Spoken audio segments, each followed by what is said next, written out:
Welcome to Veda, a place where we look closely at the deeper truths behind human connection, emotional patterns, and real change. If you're ready to understand what's actually going on beneath the surface of avoidant behavior, you're exactly where you need to be. And if you want to go even further, think about joining our membership, where we unpack these patterns with clarity, depth, and real insight you won't come across anywhere else. Change doesn't always arrive with noise or big dramatic moments. Sometimes it shows up quietly, almost without you noticing. It's that moment when someone who used to pull away suddenly decides to stay, even while everything inside them is urging them to leave. You've started paying attention differently, not out of desperation or overthinking, but with a calm, steady awareness. When you've cared about someone who tends to vanish the moment things start feeling real, you stop taking everything at face value.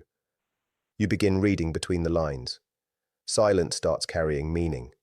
Distance starts saying something on its own. Even the tiniest shift in behavior starts to catch your attention. And lately, something feels different. There's no big confession, no dramatic turning point, nothing obvious you can point to. It's subtle, almost delicate. And that's precisely why it makes you uneasy, because when you've been close to someone who struggles with emotional closeness, you learn not to trust sudden intensity. You don't trust big words or fast changes. What you actually look for is consistency. You look for real effort. You try to figure out whether what's happening now is genuine or just temporary. Here's something most people never say out loud. When an avoidant person starts wanting things in a relationship to change, it almost never looks obvious or straightforward. It doesn't arrive through grand gestures or sudden emotional openness. Instead, it shows up as discomfort, as hesitation, as a quiet internal struggle between pulling away and choosing to stay.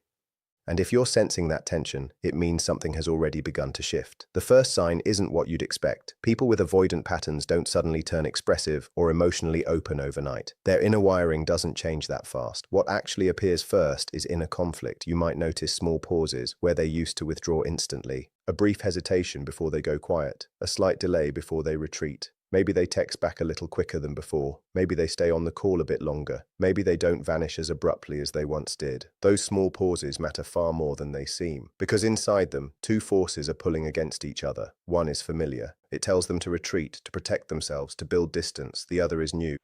It tells them to stay, to not lose this, to not walk away this time. When someone used to keeping emotional distance starts leaning toward closeness, even in tiny ways, that's not random at all. That's effort pushing back against instinct. It might not look gentle or romantic. In fact, it can look awkward, uncertain, even a little emotionally clumsy. But here's the key part: they're not leaving. And for someone like that, choosing to stay carries real weight. You can feel the difference in how things move. Conversations don't end as abruptly as they used to. The emotional walls are still standing, but they're a little thinner now. It's not full openness, but it's no longer a complete shutdown either. For someone who built their sense of safety around independence and space, even a small step toward connection means a lot. Then something even deeper starts to happen. They begin stepping into conversations they would normally dodge. This is one of the clearest signs that something inside them is shifting. Avoidant people are usually skilled at sidestepping emotional discomfort. They change topics, downplay problems, or turn heavy moments into something lighter just to relieve the pressure. So when they look at you and say something like, "We should talk about what happened," that's not casual at all. That's deliberate. Even if they struggle through it, even if they pause, hesitate, or avoid your eyes, they remain in the conversation. They don't cut it short. They don't dismiss your feelings. They don't walk away halfway. And for them, this is unfamiliar ground. For someone who experiences emotional depth as overwhelming or threatening, staying present in that moment feels like standing there completely unguarded. Every instinct is screaming at them to escape, but they don't. And that tells you something meaningful. It means you matter enough that their usual pattern of avoidance no longer fully controls their behavior. Something deeper is beginning to take over. At this point, something starts clicking inside them. They begin realizing that constantly protecting themselves might also cost them you. And once that realization grows stronger than their fear of emotional discomfort, their behavior gradually starts to shift. Then another powerful change appears: accountability. You start hearing things you may have never heard from them before. Simple, honest admissions like, "I know I shut down sometimes," or "I realize I tend to pull away." There's no deflecting, no turning it around on you, no dodging responsibility. For someone who built their identity around being self-reliant and emotionally guarded, admitting this feels like dropping their armor. It means they're no longer trying to seem unaffected. It means they're finally being honest with themselves first. And once that happens, the dynamic between you shifts. You're no longer the only one holding the emotional weight. There's a shared understanding now, and that awareness is exactly where real change starts. Not perfection, but recognition. You might also notice a change in how they handle stress. Instead of shutting down or disappearing, they pause. They might say something like, "I feel overwhelmed, but I don't want to push you away." That single sentence represents a massive shift. Before, feeling overwhelmed would automatically trigger distance. Now, there's awareness and an actual effort to respond differently. Another clear sign shows up during conflict. Where they once would have gone silent or created distance, they now remain. Even if it feels uncomfortable, even if they seem tense, even if they need a moment to collect themselves, they don't leave the conversation. They don't use silence as a weapon. They don't run from the intensity. And for someone whose nervous system links closeness with pressure, staying present through conflict doesn't come naturally. It's something they're actively fighting to do. You'll notice it in small ways. The way they stay seated instead of walking off. The way they try to listen even when it's difficult. The way they wrestle with themselves internally, yet still choose to stay engaged. Sometimes they might even say, "I want to understand." And even if their voice shakes a little, the intention behind it is genuine. Then comes another shift that might catch you off guard. They start asking about your needs. Not out of defensiveness, not as a reaction, but sincerely. "What do you need from me?" Or, "How can I show up better here?" For someone used to guarding their independence, this is a significant step. It means they're stepping outside their self-contained world and recognizing that your experience matters just as much as their own need for space. That's not a small thing. That's genuine growth happening in real time. It shows they're beginning to understand that closeness doesn't erase who they are. That connection isn't the same as losing themselves. That real intimacy requires presence, not distance. If you've been patient, giving them room while still showing you care, this shift can feel like something finally opening up after being closed off for so long. But that doesn't mean everything suddenly becomes perfect. Growth for someone with avoidant tendencies is rarely a straight line. There will still be moments where they pull back. Times when old habits resurface, moments where overwhelm briefly takes over again. But if you're noticing these changes, the hesitation instead of disappearing, the willingness to face hard conversations, the ability to take responsibility, the choice to stay even when it's uncomfortable, and the effort to understand your needs, then you're not imagining any of it. What you're seeing is genuine effort. Effort pushing back against patterns that have been sitting there for years. And for someone whose default has always been distance, choosing to stay is one of the clearest ways they know how to show they care. Because when someone who has spent so much of their life avoiding emotional closeness starts choosing presence instead, something deep begins to shift. You start to feel a sense of consistency where unpredictability used to live. Not perfection, not constant reassurance, but a kind of stability that simply wasn't there before. The back and forth starts to ease. The constant guessing starts to fade away. They show up when they say they will. They follow through. They stop disappearing without any explanation. And slowly, your own nervous system starts to settle down. Consistency doesn't feel flashy, but it feels safe. It feels steady. It feels like you're no longer waiting for everything to fall apart. Even something as small as your phone lighting up starts to feel different. It's no longer filled with uncertainty, but with a sense of presence. Plans don't feel fragile anymore. You're not bracing yourself for last-minute cancellations or sudden distance. Instead of preparing for their absence, you start trusting their presence. That shift changes how you experience the whole relationship, and that kind of change doesn't just reflect attachment, it reflects real investment. Then something even deeper starts to unfold. They begin letting you see parts of themselves they've kept hidden for a long time. People with avoidant patterns are very careful about what they let show. They present strength, independence, humor, control, anything that keeps them looking stable and self-contained. But their inner world usually stays guarded. The fear, the insecurity, the younger emotional parts of them that learned it wasn't safe to rely on anyone, those parts rarely get shared. So when that wall starts to soften, even a little, it matters. Maybe they bring up a memory that still affects them. Maybe they admit that closeness can overwhelm them in ways they don't fully understand. Maybe they quietly reveal a fear of letting you down. It usually doesn't arrive as a big emotional moment. More often it comes through small, almost offhand sentences. But underneath those words sits real vulnerability, and for someone like them, vulnerability feels like standing there with no protection. It feels risky, it feels exposed. That's exactly why they avoid it. It's not that they don't feel things deeply, it's that they're afraid of what those feelings might cost them.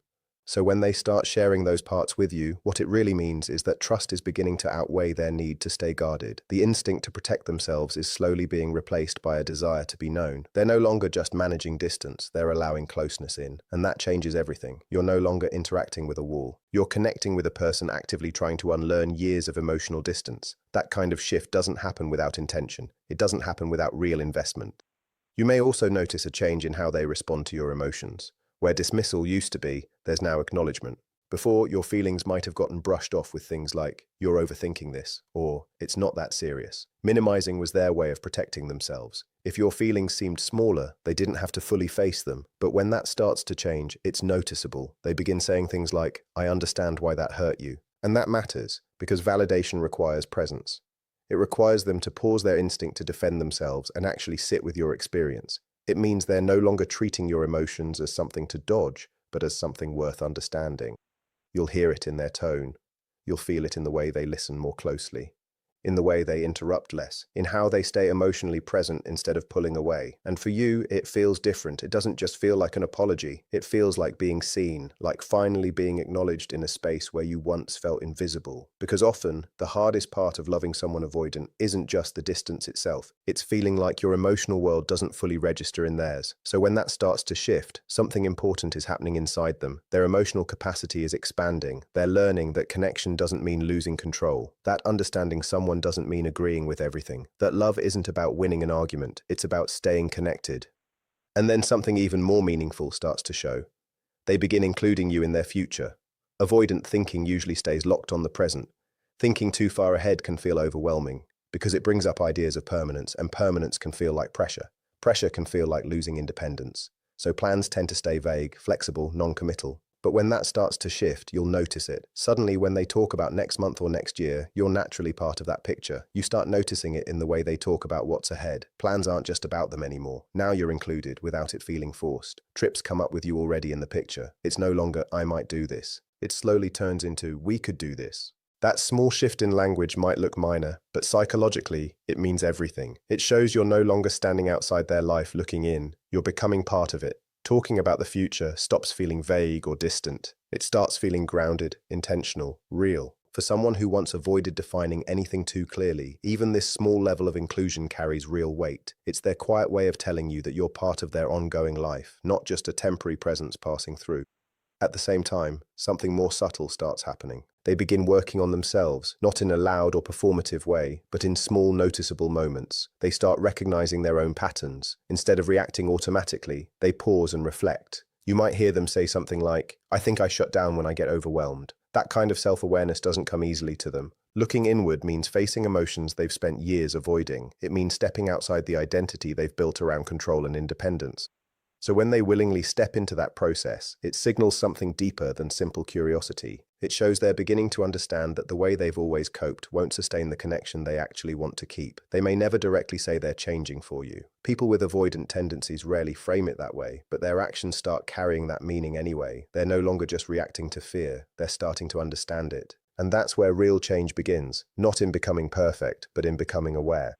It's worth recognizing how rare this kind of shift really is. Avoidant patterns don't change because of pressure or emotional intensity. They change when the fear of losing the connection becomes stronger than the comfort of staying distant. So if you're seeing consistency, openness, validation, inclusion, and self-reflection, none of it is random. It's intentional effort to hold on to the bond. For someone who built their entire emotional world around independence, choosing growth inside a relationship is one of the strongest forms of commitment they can offer.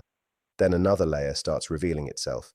They begin apologizing without being pushed into it, and not in some vague, dismissive way. Not the kind of apology that shifts blame elsewhere, but something direct and clear. I hurt you. I shouldn't have shut down. You didn't deserve that. For them, those words don't come easily. It requires letting go of the instinct to protect themselves through excuses. It means sitting with discomfort instead of running from it. Admitting fault means acknowledging impact. And acknowledging impact means stepping into emotional responsibility they've often avoided. So when their apologies start feeling genuine, it's not just about smoothing over a moment. It's about their defenses softening in favor of real connection. And when that happens, the dynamic between you starts to ease. Not because the past disappears, but because repair finally becomes possible. You may also notice something new after conflict. Instead of silence, they reach out. Where there used to be distance, there's now movement. A message, a call, a simple, "Can we talk?" It may not be perfect, but it's an attempt.